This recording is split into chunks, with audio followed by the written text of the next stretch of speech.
পক্ষে সংবাদ সম্মেলনের লিখিত বক্তব্য পাঠ করছি আমি মিজানুর রহমান চৌধুরী।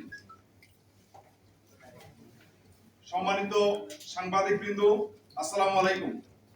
আজকের এই সংবাদ সম্মেলনে উপস্থিত হয়ে চট্টগ্রাম জেলার উত্তর ফটিকছড়ির জনগণের ন্যায়সঙ্গত দাবি দেশবাসীর সামনে তুলে ধরার সুযোগ করে দেওয়ার জন্য আপনাদের প্রতি আন্তরিক ধন্যবাদ ও কৃতজ্ঞতা জানাচ্ছি। আপনাদের মাধ্যমে আমরা গণপ্রজাতন্ত্রী বাংলাদেশ সরকারের মাননীয় প্রধানমন্ত্রী জনাব তারেক রহমানের দৃষ্টি আকর্ষণ করার চেষ্টা করছি। প্রথমেই আমরা মাননীয় প্রধানমন্ত্রীর প্রতি আন্তরিক কৃতজ্ঞতা প্রকাশ করছি।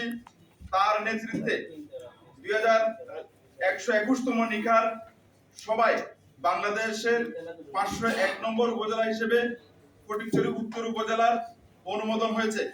এটি ফটিকছড়ি উত্তরাঞ্চলের দীর্ঘদিনের আন্দোলন ও জনগণের ন্যায্য দাবির একটি গুরুত্বপূর্ণ স্বীকৃতি।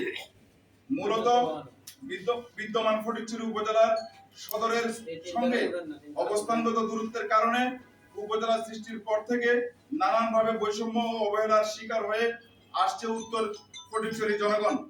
তার দরুন একই উপজেলার অংশ হওয়া সত্ত্বেও দক্ষিণের চেয়ে শিক্ষা, চিকিৎসা, কর্মসংস্থান, ব্যবসা বাণিজ্য, নারীদের আত্মসামাজিক উন্নয়ন, অবকাঠামো সহ বিভিন্ন ক্ষেত্রে ফটিকছড়ি উত্তরাঞ্চল পিছিয়ে পড়েছে। অথচ উত্তরের 3 ইউনিয়নেই গোটা উপজেলার মোট জনসংখ্যার 30% বসবাস। পরিস্থিতি অনেকটা এমন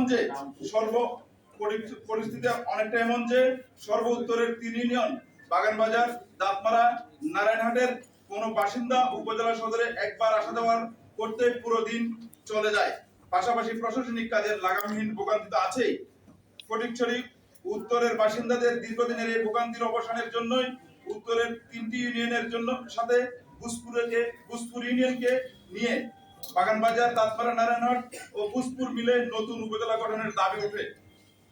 সেই দাবির প্রেক্ষিতে নতুন উপজেলা গঠন ও তার সদর নির্ধারণের বিষয়ে এই 4টি ইউনিয়নের বাসিন্দাদের নিয়ে গণশুনানি আয়োজন করেছিল স্থানীয় উপজেলা প্রশাসন, যার ফলস্বরূপ ফটিকছড়ি উত্তর নামক নতুন উপজেলা সৃষ্টি।